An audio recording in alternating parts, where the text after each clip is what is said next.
Olá, seja muito bem-vindo ao curso livre de Teologia Alimento Sólido, módulo Seitas e Heresias.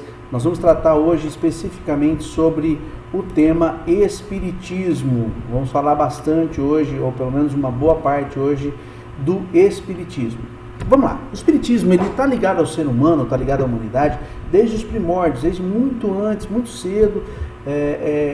O ser humano já busca esse contato, ou tem essa prática de se comunicar com os seres ou com os espíritos, almas daqueles que já morreram. Porém, o Espiritismo, de fato, ele se desenvolve muito a partir de abril de 1856, na França, com um cara chamado Hippolyte Léon Denisard Rivail. Esse homem fica conhecido posteriormente como o Allan Kardec. Ele assume esse nome, na verdade, porque ele, entendendo na crença dele, ele recebe uma revelação de que esse Allan Kardec, que era um sacerdote, poeta, celta, haveria sido uma das suas encarnações, ele teria sido Allan Kardec numa das suas vidas anteriores, segundo aquilo que ele crê. Então ele cria nessa reencarnação desse poeta, desse sacerdote. Como que ele entra, como que ele tem acesso ao Espiritismo, a toda essa seita que se tornou posteriormente a partir dele? No século XIX, houve numa família chamada família Fox, um evento bem interessante, um evento paranormal, que aconteceu quando eles mudaram da Alemanha, em 1847, eles se mudaram da Alemanha para os Estados Unidos e foram morar em Nova York, numa casa onde havia muitas manifestações sobrenaturais. Os móveis se moviam de lugar, batiam no chão, ouvia-se barulhos, batidas, e eles então começam a lidar com aquilo, a ter que conviver com aquilo. As pessoas que moraram anteriormente na casa também diziam que escutavam esse barulho, e eles então começam, a partir das suas filhas,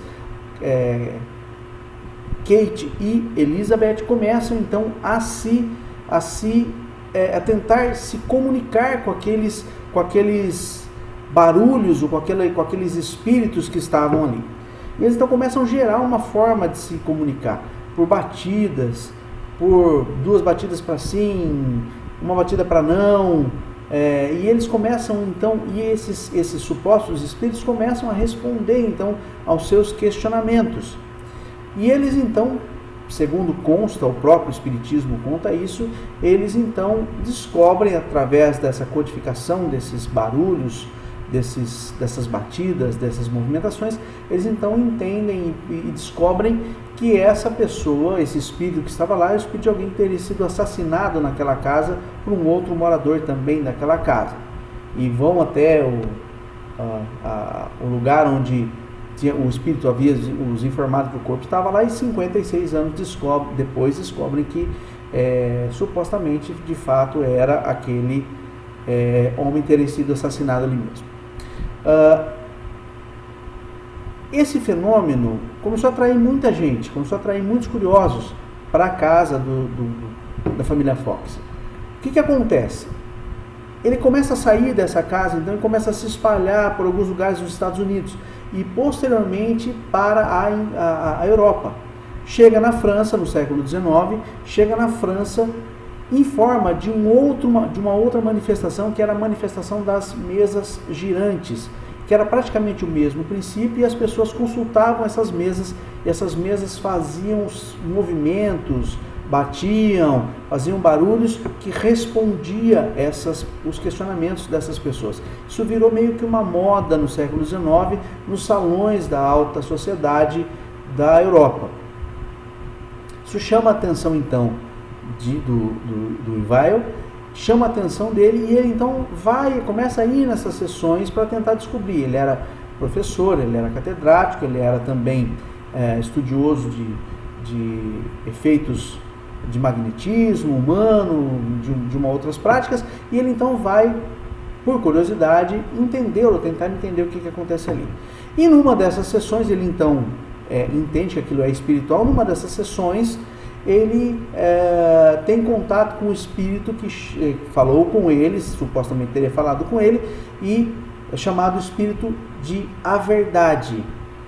E ele então diz para ele, para o Riveio, que ele estaria então sendo comissionado, ele teria uma missão de codificar esses barulhos, essas batidas, essas manifestações, para que ele pudesse então ser o precursor da doutrina espírita. Então ele assume a partir daí o nome de Allan Kardec e começa então a decodificar esses barulhos e a se comunicar com o mundo dos mortos, com o mundo espiritual, segundo o que eles creem. Isso depois culmina depois muda o formato e evolui para aquilo que eles chamam hoje de psicografia, que os médiuns, então, eles são levados por esses espíritos a escrever as mensagens para o mundo dos vivos, para nós aqui no mundo dos vivos. Isso, então, acontece e ele, então, se torna o precursor, o Allan Kardec se torna o precursor do kardecismo, do espiritismo kardecista. Ele escreve, então, algumas obras, elas estão relacionadas da seguinte maneira: o Evangelho segundo o Espiritismo, o Livro dos Médiuns, o Céu e o Inferno, o Gênesis, e antes da sua morte, porém, ele dá uma declaração que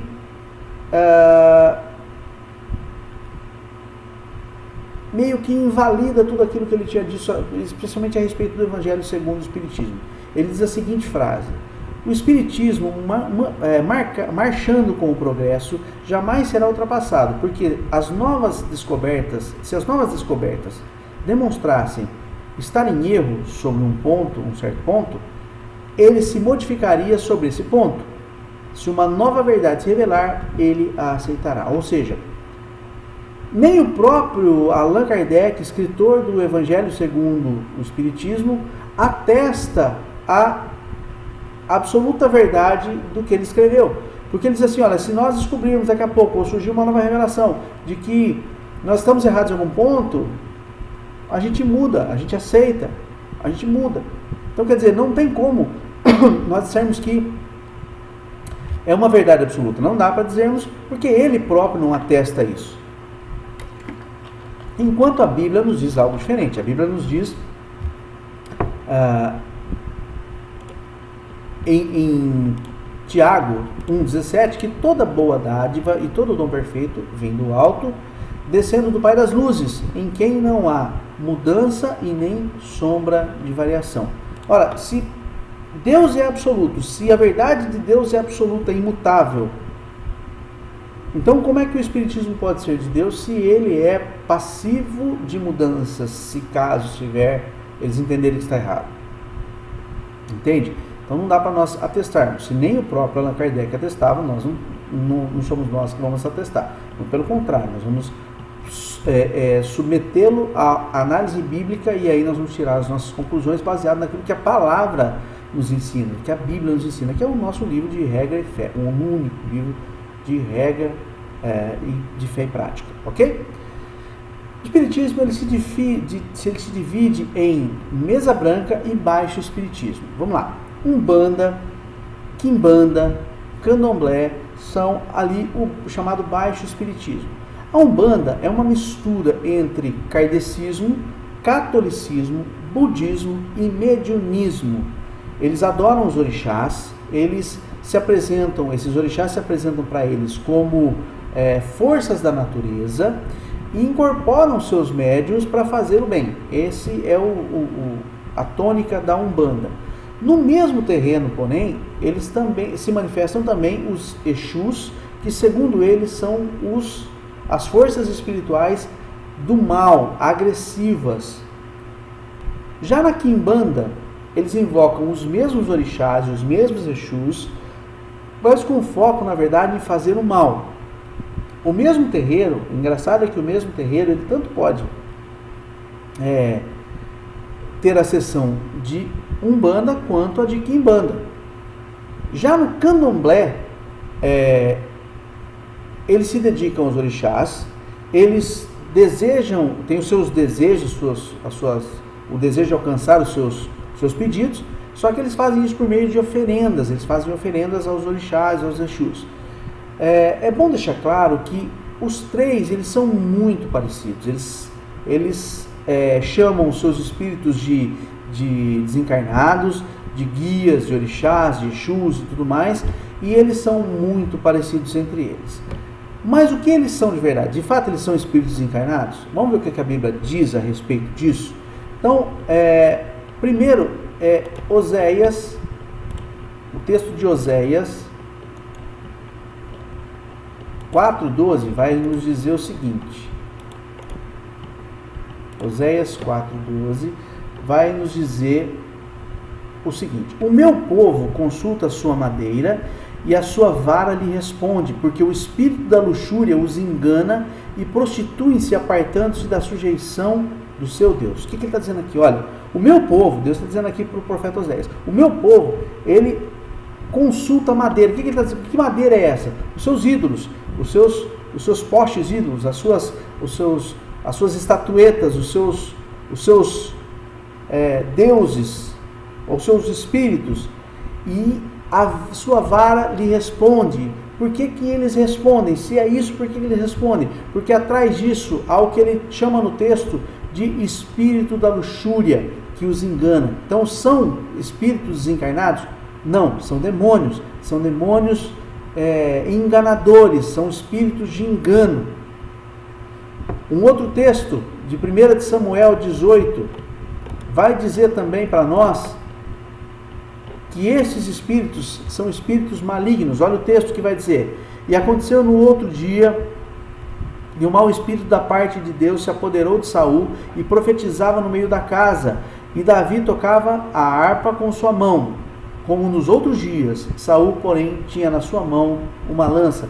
Essa é a passagem bíblica que conta que Saul endemoniava e Davi tocava a harpa. Então, note que aqui havia um demônio, havia um espírito maligno aqui em Saul. Era maligno, o texto deixa muito claro. Então não era um espírito desencarnado, não era alguém que já morreu e está fora do corpo, e é um espírito que está fora do corpo, então que ele vai agora encarnar em pessoas. Não. É um espírito maligno, segundo a palavra de Deus nos ensina. Um outro texto de Lucas 8, versículo 1 e versículo 2, vai nos dizer que esses espíritos também são espíritos de enfermidade. Diz o texto o seguinte: e aconteceu depois disso que andava de cidade em cidade e de aldeia em aldeia, pregando e anunciando o evangelho do reino de Deus, e os 12 iam com ele, e algumas mulheres que haviam sido curadas de espíritos malignos e de enfermidades, Maria, chamada Madalena, da qual saíram 7 demônios. Então, note aqui que são espíritos malignos e espíritos de enfermidade. E uma característica desses demônios é que eles tanto podem possuir homens, como podem possuir inclusive animais. Vamos ver um texto que diz isso. O texto de Mateus 8, 28 ao 32.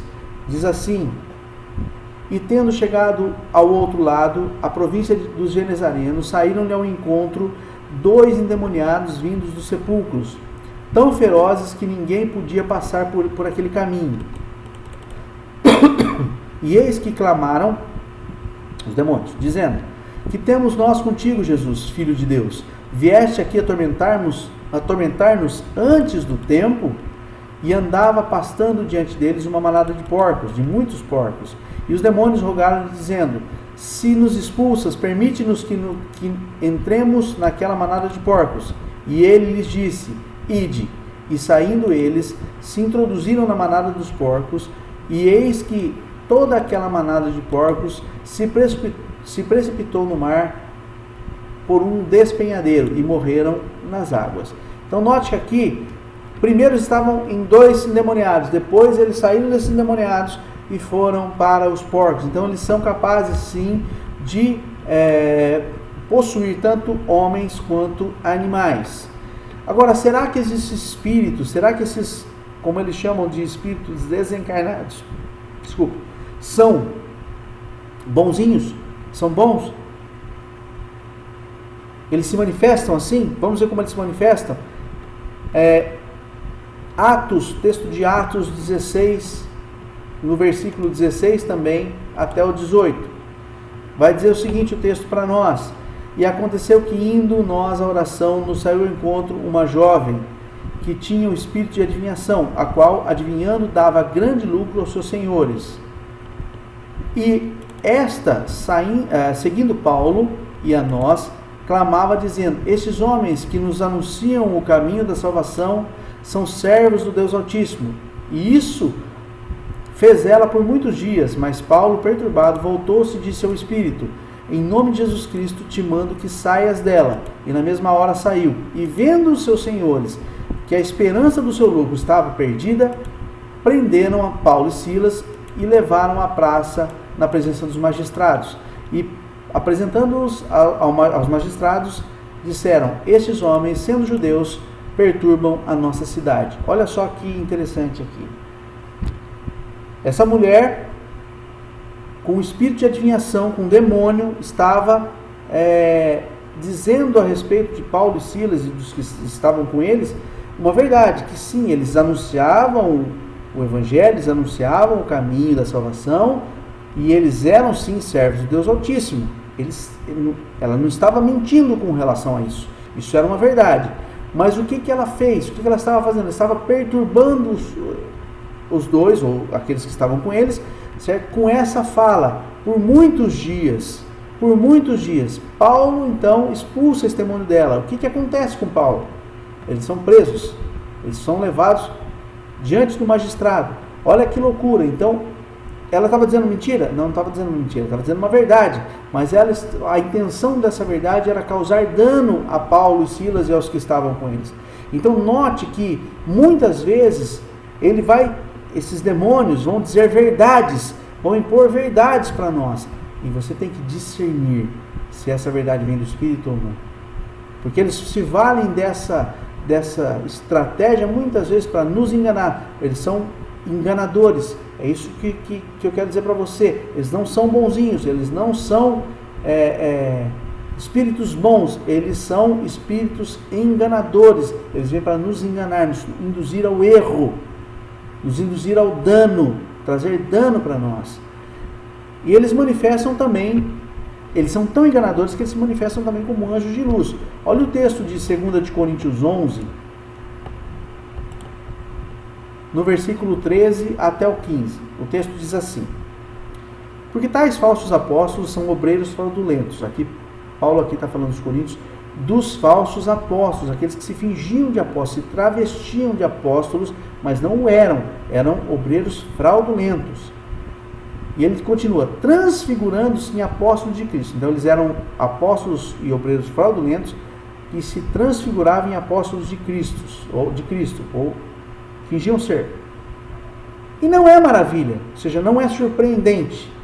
E ele diz o porquê. Ele diz assim, porque o próprio Satanás se transfigura de anjo de luz, não é muito, porque os seus ministros se transfiguram em ministros de justiça, o fim dos quais será conforme as suas obras. Então está dizendo o seguinte, olha, esses apóstolos, falsos apóstolos, obreiros fraudulentos, se transfiguram, se transformam, tentam passar a imagem de apóstolos de Cristo. Mas isso não é de se admirar, porque o próprio Satanás também fez isso, se transfigurando de anjo de luz. Então os seus ministros, que são esses apóstolos fraudulentos, também vão se transfigurar, vão tentar se passar por ministros de justiça, mas o fim dos quais será conforme suas obras. Então note que aqui eles se manifestam também como anjos de luz, esses demônios. Então eles não são bonzinhos, eles se fazem, eles são espíritos que vêm nos enganar e muitas vezes travestidos de anjos de luz, de bons espíritos, trazendo inclusive algumas verdades misturadas a toda essa mentira que eles trabalham. E como é que Deus vê essa prática? Como é que Deus condena essa prática? Deus aceita essa prática? Como que é isso? Então, o que nós vemos hoje em dia? Que muitos católicos, E muitos, inclusive evangélicos, crentes, mal informados, e também os espíritas, conduzem muitas vezes os seus filhos, os seus entes queridos, a tomar passes para buscar cura, para sarar de doenças. Então, a tomar passes, a consultar cartas, a fazer simpatias, muitas vezes, inclusive, requerendo oferendas. Aí você vai dizer para mim, não, mas como assim? Como assim? Católico? Sim, católico. Hoje em dia, na verdade, você tem muitas pessoas que são espíritas, com práticas espíritas, mas que não assumem o seu espiritismo como religião. Eles assumem, eles vão dizer que são católicos, apesar de frequentar inclusive centros, frequentar terreiros, eles vão dizer que são católicos. Mas eles praticam o espiritismo e assumem a religião católica como sua religião de berço. Não, eu sou católico. Eu vou no centro, mas eu sou católico. Eu frequento o terreiro de Umbanda, eu frequento o centro espírita, mas eu, de fato, sou católico. E, pior que isso ainda, muitos crentes que também são adeptos, inclusive a consulta. Mas você está dizendo isso? Como assim? Eu nunca vi isso. Você já deve ter visto isso em redes sociais, você vê muito. Crentes consultando horóscopo, crendo nesse tipo de coisa, ainda com resquícios de espiritismo. Pior ainda, pessoas que praticam nas suas igrejas algo muito, muito, muito, muito mais próximo do espiritismo do que, de fato, de manifestações do Espírito Santo. Nós vemos isso com frequência, você já deve ter visto isso também, aí com uma certa frequência. Então, por que nós precisamos estudar? Por que nós precisamos discernir o que é isso? Para que nós possamos não ser enganados por esses espíritos enganadores, por esses espíritos que se travestem muitas vezes de anjos de luz e vêm inclusive enganar a própria igreja dentro da igreja. Então, nós temos que entender isso, que Deus não aceita, Deus condena essa prática. Vamos ver alguns textos, o passe do Pai de Santo, o benzimento, os feitiços, o sacrifício e a consulta aos mortos. Como é que Deus vê isso? Vamos ver um texto aqui de Deuteronômio 18, deixa eu abrir minha palinha aqui, no verso 9 até o verso 12. Vai dizer o seguinte, o texto bíblico para nós. Quando entrares na terra que o Senhor teu Deus te der, aqui ele está falando com o povo dele que estava prestes a entrar na terra prometida. Então ele diz assim, não aprenderás a fazer conforme as abominações daquelas nações. Ele está dizendo aqui, quando vocês entrarem na terra prometida, aqueles povos que estão lá, vocês não vão aprender a fazer as abominações que eles fazem. Não se deixem influenciar. E ele segue o texto dizendo assim, em ti não se achará quem faça passar pelo fogo. Aqui passar pelo fogo são os rituais do fogo que eles faziam, que os povos faziam. A seu filho ou a sua filha, nem adivinhador, nem prognosticador, nem agoureiro, nem feiticeiro, nem encantador, nem quem consulte um espírito adivinhador, nem mágico, nem quem consulte os mortos, pois todo aquele que faz tal coisa é abominação ao Senhor, e por estas abominações o Senhor teu Deus os lança fora de diante de ti. Então, olha só que loucura, isso é abominação para o Senhor, isso é abominação. Também tem um texto em Êxodo 22, 18, em que deixa claro que aqui na lei eles eram ordenados a não deixar viver a feiticeira. Diz assim, a feiticeira não deixarás viver. Êxodo 22, 18. E você vai dizer para mim, tudo bem, pastor, tudo bem, mas isso aí na verdade é no Velho Testamento. Ok, vou te ler um texto do Novo Testamento, está em 1 Coríntios capítulo 10, versículo 21 e 21, desculpa. Vai dizer o seguinte, antes digo que as coisas que os gentios sacrificam, as sacrificam a demônios e não a Deus. E não quero que sejais participantes com os demônios. Não podeis beber do cálice do Senhor e do cálice dos demônios. Não podeis ser participantes da mesa do Senhor e da mesa dos demônios. Então, para aqueles que têm ainda, seja católico, seja evangélico, que têm ainda essas práticas de benzimento, de simpatias, muitas vezes o crente faz muita simpatia achando que é evangelho e não é. Tem simpatias, nós fazemos simpatias dentro das nossas igrejas e não nos apercebemos disso. Precisa tomar muito cuidado com isso, porque isso é abominável diante de Deus. E Deus diz o seguinte, que não dá para participar da mesa de demônios e da mesa do Senhor. Não dá para ter parte com um e parte com o outro. É assim que Deus vê isso. É assim que Deus enxerga essas coisas. Uma outra coisa bem interessante, que é a base de todo o Espiritismo, é que é impossível a comunicação entre vivos e mortos. Essa é a base do Espiritismo, é a comunicação do mundo físico para o mundo espiritual. É nós podermos conversar com os mortos, ser aconselhados por eles, ser consolados por eles. E isso, na verdade, é impossível essa comunicação. Eu quero ler com você o texto de Lucas 16, do 19 a 31. O texto vai dizer para nós o seguinte: ora, havia um homem rico e vestia-se de púrpura e de linho finíssimo e vivia todos os dias regalada e esplendidamente. Havia também um certo mendigo chamado Lázaro, que jazia cheio de chagas à porta daquele, e desejava alimentar com as migalhas que caíam da mesa do rico, e os próprios cães vinham lamber-lhe as chagas. E aconteceu que o mendigo morreu e foi levado pelos anjos para o seio de Abraão.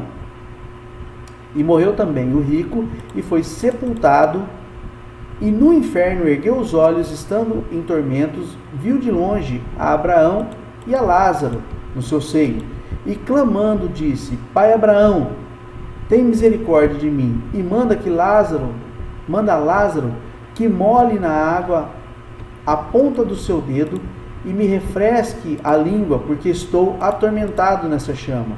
Disse, porém, Abraão: Filho, lembra-te de que recebeste os teus bens em tua vida, e Lázaro somente males. Agora este é consolado e tu atormentado. E além disso, está posto um grande abismo entre nós e vós, de sorte que os que quiserem passar daqui para vós não poderiam, nem tampouco os de lá passar para cá. E disse ele, agora voltando a falar o rico: Rogo depois, ó pai Abraão, que mandes a casa de meu pai,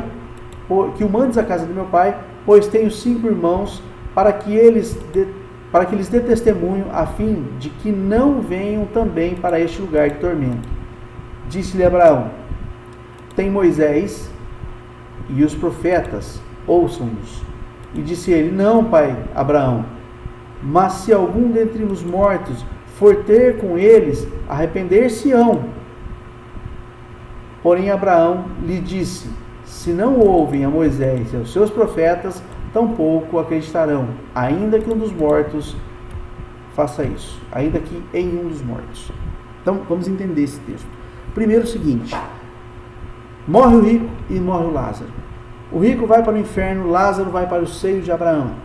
Que lugar é esse? Esse lugar é uma parte do paraíso, ainda não é o paraíso. Jesus ainda não havia levado consigo cativo o cativeiro, mas era um lugar que era lá no seio de Abraão, que era um lugar onde iam aqueles que morriam, os salvos, até que Jesus fizesse toda a obra. Então ele vai lá, Lázaro vai para esse lugar, para o seio de Abraão. O rico vai para o inferno. O rico ainda queria que Lázaro molhasse a ponta do dedo e molhasse a língua de Abraão, do rico. Ou seja, ainda na morte, o rico ainda queria ser servido. O que Lázaro diz? Diz: olha, não dá para passar de lá para cá e de cá para lá. Isso nos mostra, então, que não dá, não tem como, não existe um abismo entre os de lá e os de cá. Esse abismo entre os mortos e entre os vivos é intransponível, não tem como ter comunicação entre um e outro. Não dá para ter comunicação entre o mundo dos mortos, entre as pessoas que estão mortas e aqueles que estão vivos. Então, essa história de que são espíritos encarnados, isso não procede, isso não é bíblico, não há comunicação entre eles. Com relação à reencarnação, os espíritos acreditam que tiveram vidas passadas e voltaram a reencarnar para que o seu espírito então fosse evoluído, começasse a evoluir. Eles creem numa evolução do espírito. O espírito tem que encarnar várias vezes, tem que reencarnar várias vezes, e aí ele vai aprendendo com seus erros, vai pagando as suas contas passadas, e ele vai então evoluindo, se tornando um espírito mais evoluído. Por isso a pessoa deverá nascer em corpos diferentes até que se cumpra o seu karma, o seu destino. O que é esse karma? Esse karma, na verdade, é o peso da culpa, o peso dos seus erros, dos seus pecados, das vidas passadas, que devem ser expiadas por ele, através de obras e de sofrimento na vida que ele está hoje. Então, você foi mal na vida passada, você vai ter que reencarnar nessa vida, fazer obras boas e sofrer as consequências daquelas más que você fez na vida passada, para que você possa então ir sendo purificado, seus pecados irem sendo expiados e você vá evoluindo. E o que a Bíblia nos diz a respeito disso? Vamos examinar a Bíblia a respeito, os textos bíblicos, para entendermos o que ela nos diz a respeito disso. Primeiro, Eclesiastes 9, no 4 e o 5, vai dizer o seguinte: ora, para aquele que está entre os vivos há esperança, porque melhor um cão vivo do que um leão morto. Está dizendo o seguinte, se você ainda está vivo, você ainda tem esperança de fazer alguma coisa. E ele continua: porque os vivos sabem que hão de morrer, e os mortos, porém, não sabem coisa alguma, nem tampouco terão eles recompensa, mas a sua memória fica entregue ao esquecimento. Então está dizendo o seguinte, os mortos não têm influência alguma no mundo dos vivos, porque eles estão mortos, estão separados por um abismo de nós. Então eles não têm influência nenhuma no mundo dos vivos, eles não sabem o que está acontecendo aqui, eles não têm acesso ao que está acontecendo aqui, eles estão entregues ao esquecimento. Depois vamos estudar melhor isso nos outros modos de salvação, nós vamos entender muita coisa. Escatologia vai dizer muito a respeito disso, dessa condição do ser humano, do homem, após a morte, antes da ressurreição de fato. Mas agora importa nos saber o seguinte, que não tem comunicação, eles não têm influência no mundo dos vivos. Um outro texto, que é o texto de Jó 7, do capítulo 9 ao capítulo 10, vai dizer o seguinte: assim como a nuvem se desfaz e passa, assim é aquele que desce à sepultura. Nunca tornará a subir, nunca mais tornará à sua casa, nem ao seu lugar, nem o seu lugar jamais o conhecerá. Então está dizendo o seguinte: você não vai reencarnar. Nós não estamos falando de ressuscitar, nós estamos falando de reencarnação. Note bem isso. Nós estamos falando de reencarnação e não de ressuscitação, não de ressurreição, ok?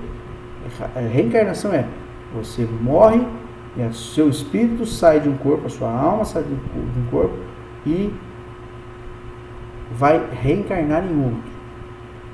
Ressuscitar é você voltar à vida no seu próprio corpo. São duas coisas diferentes. Então nós somos, baseado nesse texto, nós entendemos o seguinte, que nós somos responsáveis nessa vida aqui e nós não vamos retornar em outro corpo. Nós vamos retornar no nosso próprio corpo, lá na ressurreição para julgamento. Então, esse texto também nos mostra que, aliás, o texto de Lucas que nós lemos, né, do rico e de Lázaro, nos mostra que o rico teve uma só oportunidade, e foi em vida. Ele não teve uma segunda oportunidade depois que morreu. Ele teve uma única oportunidade em vida. Em outro texto bem interessante é o ladrão da cruz. O texto do ladrão da cruz, lá em Lucas 23. Vamos ver o texto. O texto diz assim: e disse Jesus, Senhor, disse a Jesus, aqui o ladrão da cruz dizendo a Jesus, e disse a Jesus, Senhor, lembra-te de mim quando entrares no teu reino. E disse-lhe Jesus: em verdade te digo que hoje estarás comigo no paraíso. Veja bem, ele estaria com Jesus no paraíso naquele mesmo dia, no paraíso. Ele não iria reencarnar para merecer o paraíso, para evoluir até o paraíso. Jesus não mencionou nada aqui que ele teria que renascer e renascer e renascer e reencarnar e reencarnar e reencarnar para alcançar o paraíso. Sabe-se lá quando? Jesus falou assim, ó, hoje, ainda hoje, você estará comigo no paraíso. Então, note que não houve necessidade de reencarnação aqui. Uma outra verdade que nós precisamos entender a respeito dessa questão da culpa dos pecados, dessa expiação provocada, segundo eles, pela reencarnação, é que o sangue de Jesus é quem nos purifica de todo pecado. Não é nossa reencarnação. Não somos nós que reencarnando vamos sendo purificados. Olha o que o texto de 1 João 1,7 vai nos dizer. 1 João 1,7 diz o seguinte: mas se andarmos na luz, como Ele na luz está, temos comunhão uns com os outros, e o sangue de Jesus Cristo, seu Filho, nos purifica de todo o pecado. E também tem um outro texto no capítulo 2, aí também de 1 João, versículo 1 e versículo 2, que diz assim: meus filhinhos, estas coisas vos escrevo, para que não pequeis. E se alguém pecar, temos um advogado para com o Pai, Jesus Cristo, o justo.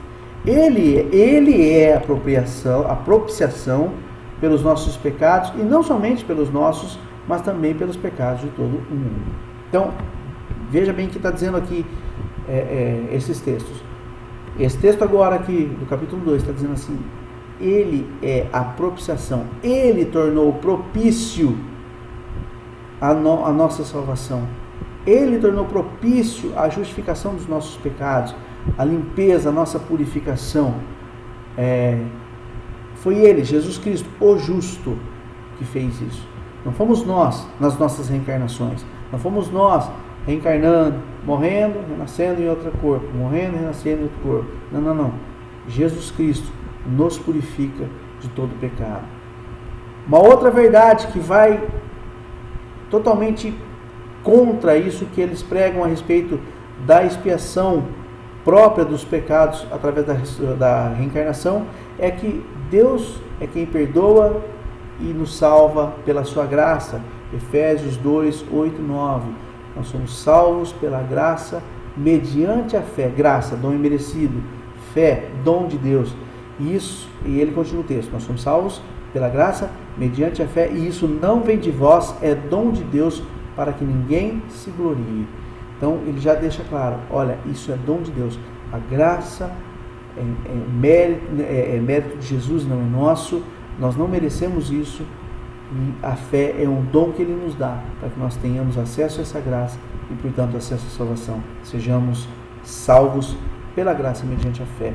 E isso não vem de vós, é dom de Deus. Para que eu e você não podemos dizer assim: eu reencarnei tantas vezes e evoluí, e por causa da minha evolução hoje eu alcancei o paraíso. Não foi nada disso. Ele pegou miseráveis pecadores necessitados da graça, pagou a nossa dívida na cruz, nos salvou, substituiu-nos na cruz que era para ser nossa. Ele sorveu do cálice da ira de Deus que era para nós bebermos, e portanto nós somos salvos pela graça e mediante a fé. Precisamos crer, mas quem nos dá a crer é Ele. Ele diz: salvos pela graça mediante a fé, e isso não vem de vós, é dom de Deus, para que ninguém se glorie. Maravilhoso isso. Isso destrói qualquer noção de que nós temos algo a fazer, ou que nós, reencarnando de vida em vida, nós tenhamos acesso à salvação e sejamos salvos pela nossa própria obra. Uma outra verdade que se contrapõe a essa questão é que a volta aos corpos é ressurreição e não encarnação. Daniel 12, versículo 2, versículo 3 diz assim: e muitos dos que dormem no pó da terra ressuscitarão, Esse dormir no pó da terra aqui é muitos que estão mortos. Não é dormir, não, nós não cremos isso, nós não cremos no sono da morte. O sono da morte também é uma heresia. Isso é herético. As pessoas, o Lázaro não estava dormindo, Lázaro estava acordado, estava no seio de Abraão. Então nós não dormimos na morte. Nós não estamos como muitas seitas ensinam e até mesmo muitas igrejas evangélicas ensinam, ele está dormindo, ele está descansando. Não é. Esse sono aqui é a morte. Em vários pontos da Bíblia, a Bíblia se refere à morte como os que dormem, sono, mas não é dormindo de fato. Então, eles estão mortos. Esses ressuscitarão, não ressurgirão, não renascerão. Eles ressuscitarão. Uns para a vida eterna, ele continua dizendo, né? Uns para a vida eterna e outros para a vergonha e o desprezo eterno. Os que forem sábios, pois, resplandecerão como o fulgor do firmamento, e os que a muitos ensinaram a justiça, com as estrelas sempre e eternamente. Então, a volta dos corpos é ressurreição e não reencarnação. E uma coisa bem interessante a respeito da reencarnação é que, segundo o que eles creem, a reencarnação leva à evolução e, portanto, à melhoria do caráter do ser humano. Além disso, os evoluídos, eles não necessitariam mais evoluir. Então, sendo assim, a população mundial deveria diminuir e a conduta melhorar. Mas não é o que nós observamos hoje. Não é o que nós vemos hoje. Como que eles creem nisso? Deixa eu só dar para você entender um pouquinho a respeito disso, deixa eu só dar um review rápido de como eles creem nisso. A doutrina do espírito, dos espíritas, né? Elas dizem que na época do Éden, o homem estava numa consciência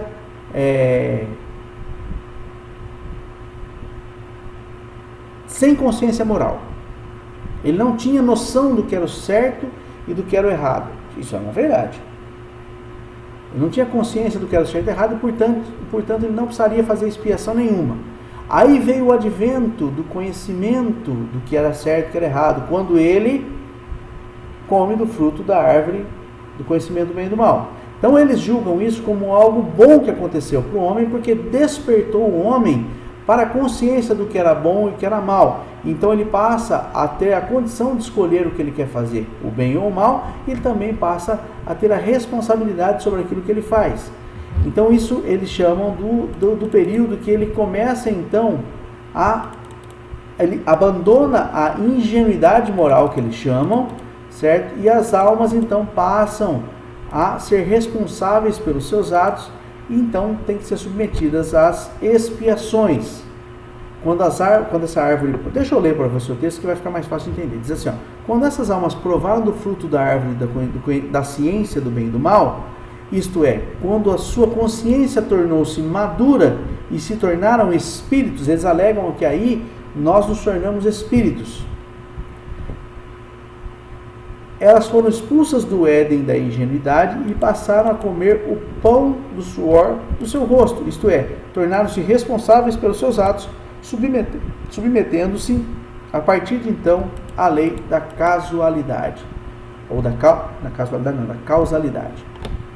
Não vou entrar nisso, não tem necessidade de entrar nisso, porque o que eu quero pensar desse texto é o seguinte, que para eles, o entendimento deles, então, o homem sem pecado no Éden estava numa condição de ingenuidade moral. E que ele alcança, então, a maturidade quando ele peca. Percebe como que é engano? Quando ele peca, então, ele desobedece a Deus, ele come do fruto da árvore do conhecimento do bem e do mal, então ele alcança a maturidade. Ele se torna espírito. Entende? Agora, se essa reencarnação leva à evolução, a evolução leva à melhoria do caráter, e se sendo assim, a população deveria caminhar para níveis mais evoluídos e deveria diminuir, por que nós não estamos evoluindo? Por que a humanidade está cada vez pior? Segundo o que eles interpretam, nós temos 5 categorias de mundos. Mundos primitivos, que são aquelas pessoas que são mundos destinados a pessoas que não têm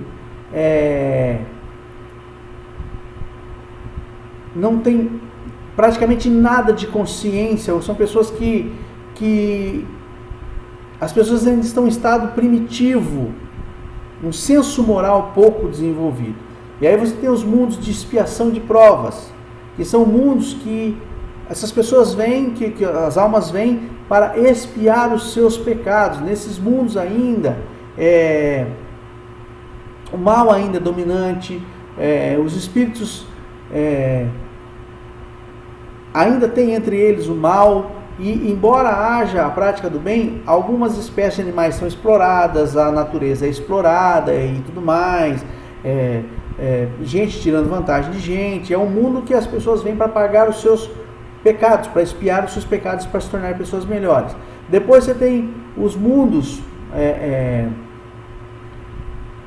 os mundos de regeneração, são aqueles que o bem já predomina. Ainda há coisas a ser expiadas, mas o bem já predomina nesses mundos.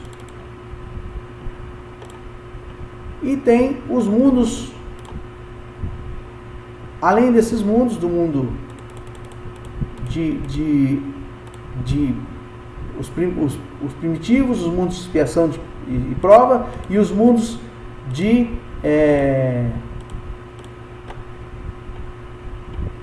regeneração. Você ainda tem os mundos, mais 2 tipos de mundos, são eles, deixa eu só achar aqui minha colinha, mundo de regeneração,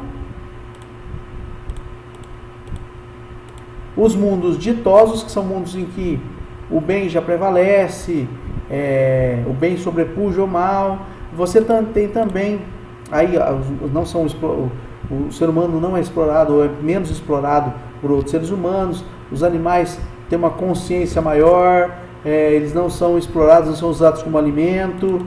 E aí você tem os mundos celestes, o divino, que é a habitação daqueles espíritos mais elevados, onde exclusivamente se reina o bem. Então eles enxergam dessa maneira. Agora, dentro dessa lógica deles, dessa forma que eles enxergam deles, a Terra seria o mundo, o segundo mundo, vamos dizer assim, ou a categoria dos mundos de expiação e prova, que as pessoas vêm aqui para melhorar. Mas eu pergunto para você, as pessoas deveriam melhorar e as pessoas que vêm para cá deveriam diminuir. A população deveria diminuir, porque as pessoas estão melhorando. E a conduta deveria melhorar. É isso que nós enxergamos hoje, aqui na Terra, nesse mundo aqui que eles chamam de mundo de expiação e de prova. Não é isso que acontece. Então, o próprio desenrolar da situação já nos mostra o contrário. Olha o que o texto de 2 Timóteo 3 nos diz a respeito da humanidade aqui. Sabe, porém, isto, nos últimos dias sobrevirão tempos trabalhosos, porque haverá homens amando a si mesmos, avarentos, presunçosos, soberbos, blasfemos, desobedientes a pais e mães, ingratos, profanos, sem afeto natural, irreconciliáveis, caluniadores, incontinentes, cruéis, sem amor para com os bons,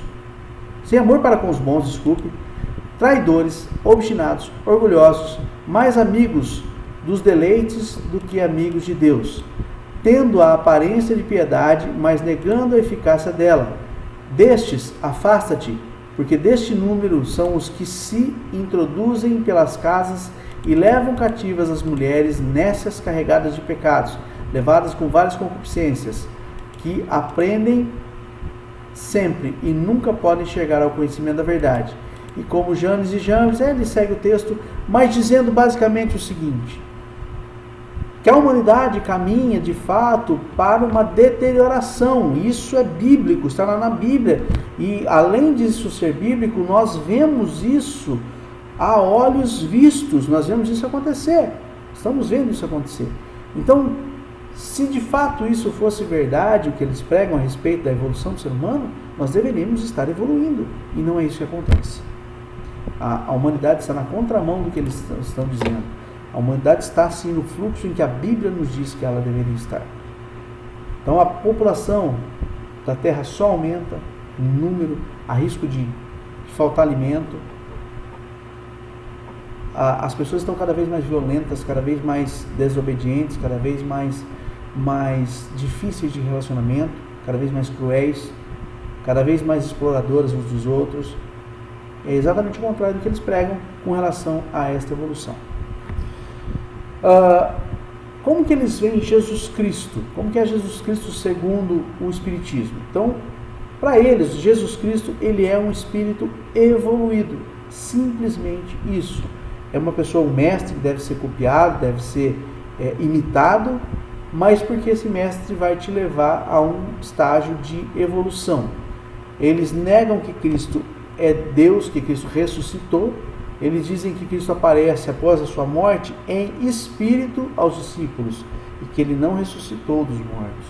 Mas o que a Bíblia nos diz a respeito? Então, primeiro, a Bíblia nos diz que ele é o Filho de Deus. João 3,16 diz assim: porque Deus amou o mundo de tal maneira que deu seu Filho unigênito, aqui se referindo a Jesus como Filho de Deus unigênito, para que todo aquele que nele crê não pereça, mas tenha a vida eterna. Isso está em João 3,16. Colossenses 1, versículo 15, vai nos dizer o seguinte: o qual, se referindo a Jesus, o qual é a imagem do Deus invisível, o primogênito de toda a criação. E Colossenses também, capítulo 2, versículo 9, vai nos dizer o seguinte: porque nele, em Jesus, habita corporalmente toda a plenitude da divindade, ou seja, ele é Deus, ele é uma pessoa da Trindade, logo ele é Deus, e ele é Deus Filho, ele é o Filho de Deus encarnado, ele é o Filho de Deus que abriu mão dos seus privilégios de Deus, se fez carne e veio até nós. Então ele não é simplesmente um mestre, ele é uma pessoa da Trindade, portanto ele é Deus, e ele é o Filho de Deus, que veio para a terra para redimir os meus pecados e os pecados daqueles que são deles.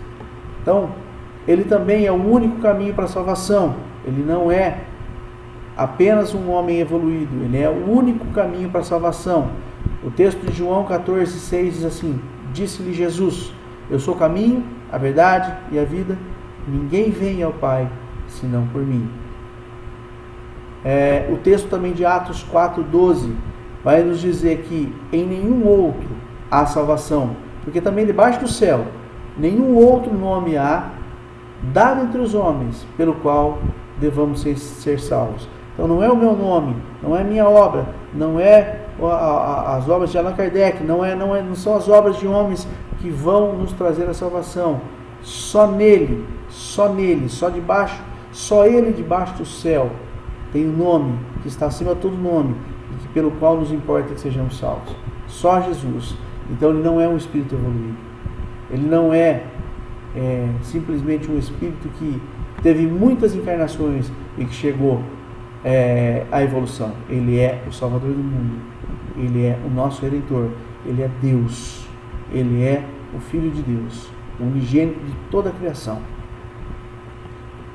Ele também, Jesus, ressuscitou, ao contrário do que eles dizem, que Jesus não ressuscitou, que Jesus veio em espírito. Jesus ressuscitou. Olha que Lucas, o Evangelho de Lucas, capítulo 24, do 31 ao 39, vai nos dizer a respeito desse texto. Abriram-se-lhe então os olhos e o conheceram, e ele desapareceu-lhes, e disseram um para o outro: porventura não nos ardia o coração quando pelo caminho nos falava e quando nos abria as Escrituras? E na mesma hora, levantando-se, tornaram a Jerusalém e acharam congregados os 11 e os que estavam com eles, os quais diziam: ressuscitou, verdadeiramente o Senhor já apareceu a Simão.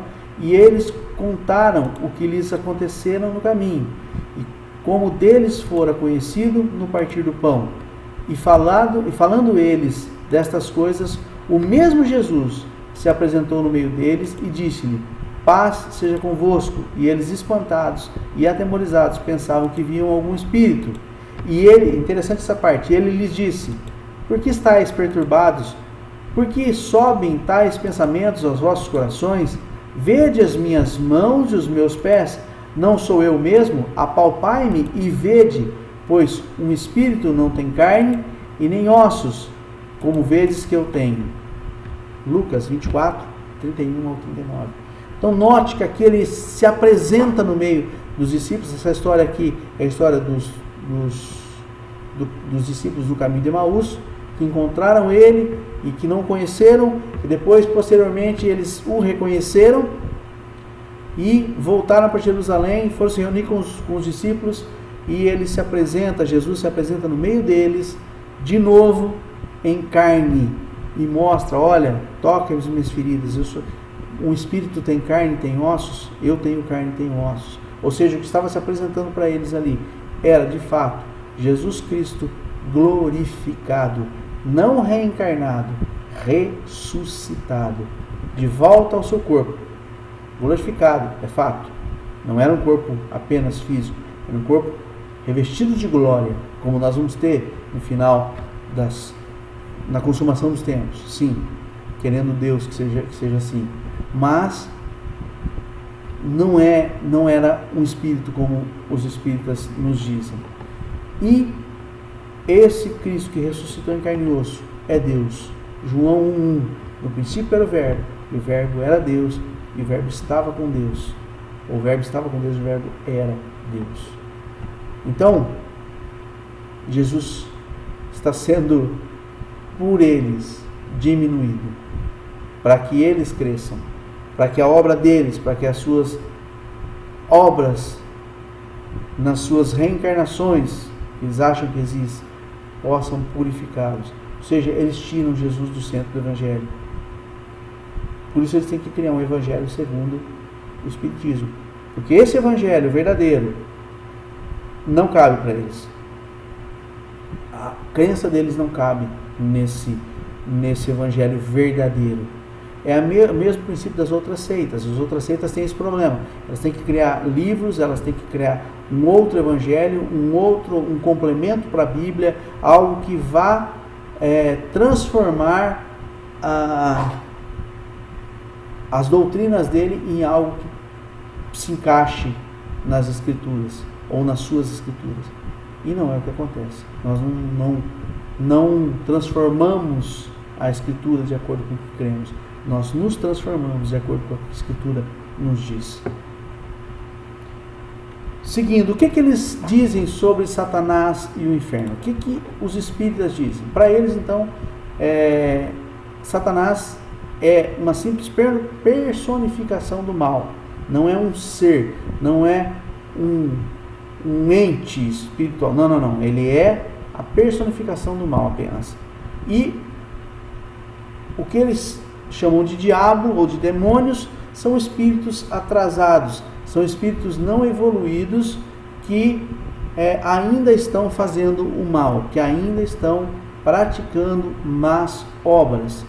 Agora, como que a Bíblia nos ensina isso? Como que a palavra de Deus nos ensina isso? Primeiro, sobre Satanás, Zacarias 3:1 vai dizer o seguinte: e ele mostrou-me o sumo sacerdote Josué, o qual estava diante do anjo do Senhor, e Satanás estava à sua direita para se lhe opor. Então aqui, Deus mostra para Zacarias, dá uma visão para Zacarias, que Zacarias então vê Josué, e vê ao lado de Josué, fazendo oposição a Josué, uma pessoa. A sua mão direita estava ali, Satanás, como uma pessoa. Então ele não é uma força, ele não é a personificação do mal, ele é Satanás, ele é uma pessoa distinta. Com relação ao diabo, o que a Bíblia nos diz? Mateus 4:1 vai nos dizer que o texto vai falar sobre a tentação de Jesus e diz assim: então foi conduzido Jesus pelo Espírito ao deserto para ser tentado pelo diabo. Uma força, uma personificação não tenta ninguém. Uma pessoa tenta. O diabo tentou Jesus. É verdade que o Espírito Santo levou lá. mas quem tentou foi o diabo. Ele também é chamado na palavra como príncipe deste mundo. Diz assim o texto de 2 de Coríntios 4:4, nos quais o Deus desse século, ou seja, desse sistema, que é Satanás, cegou o entendimento dos incrédulos, para que não lhes resplandeça a luz do Evangelho da glória de Deus, que é a imagem de Cristo Jesus. Que é a imagem de Deus, desculpe. Que é a imagem de Deus. Então note aqui que ele é chamado de príncipe deste mundo.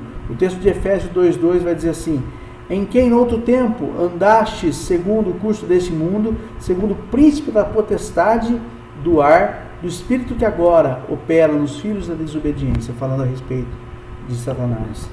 E também o chama de tentador.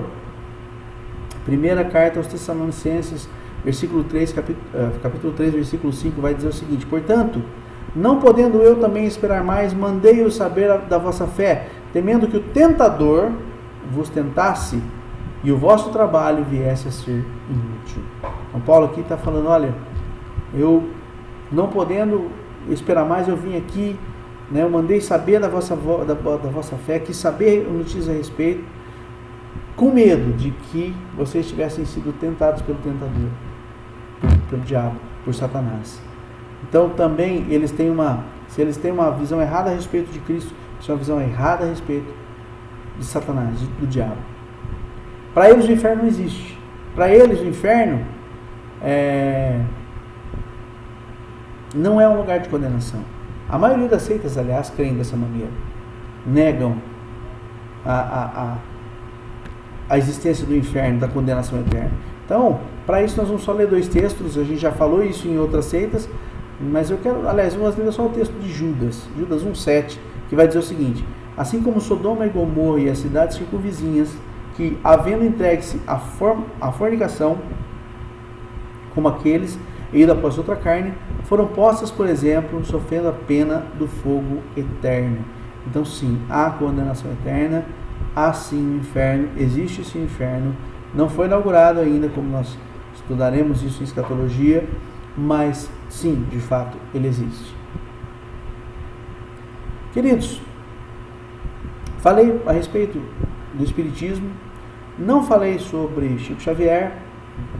Chico Xavier talvez seja o maior nome do Espiritismo aqui no Brasil, falecido também, mas o que ele cria estava dentro desse escopo de conhecimentos que eu passei. Ele fazia muito psicografia, né, era a forma que ele atuava, exercia o seu trabalho ali como médium, mas era basicamente dentro disso tudo que eu falei. Então não tem mais muita coisa a acrescentar a respeito dele com relação a isso, tratando dele.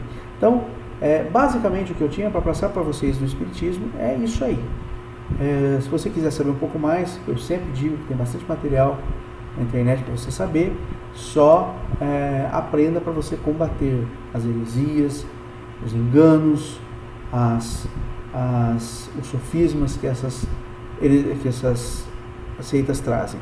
Então, diante de tudo que foi dito, diante de todos os textos bíblicos que nós lemos, que desarmam aí toda a doutrina espírita, chegamos à conclusão final que, de fato, sim, o Espiritismo é uma seita, e apesar de ainda falarem a respeito de Cristo, né, usarem até Cristo, o usam de maneira errada, de maneira subutilizam, porque não creem no Cristo como Salvador. Então sim, de fato é uma seita, e nós temos que combater todas as suas heresias e as pessoas que nós conhecemos, temos que evangelizar e fazer todo um trabalho em cima disso para que eles possam conhecer a verdade de fato, a verdade absoluta, que é o nosso Jesus, nosso Senhor Jesus Cristo.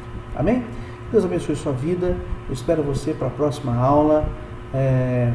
Havendo dúvidas, você sabe que você pode consultar os nossos canais, nossas redes sociais, e consultar um dos nossos professores e esclarecer melhor qualquer dúvida que você possa ter a respeito desse tema que nós tratamos hoje. O próximo tema que nós vamos tratar vai ser catolicismo romano. É bem interessante, eu aconselho você a não perder o próximo vídeo, a próxima aula. e desejo a você que você tenha aprendido muito em nome de Jesus. Deus abençoe a sua vida e eu espero você até a próxima, querendo Jesus assim. Deus te abençoe.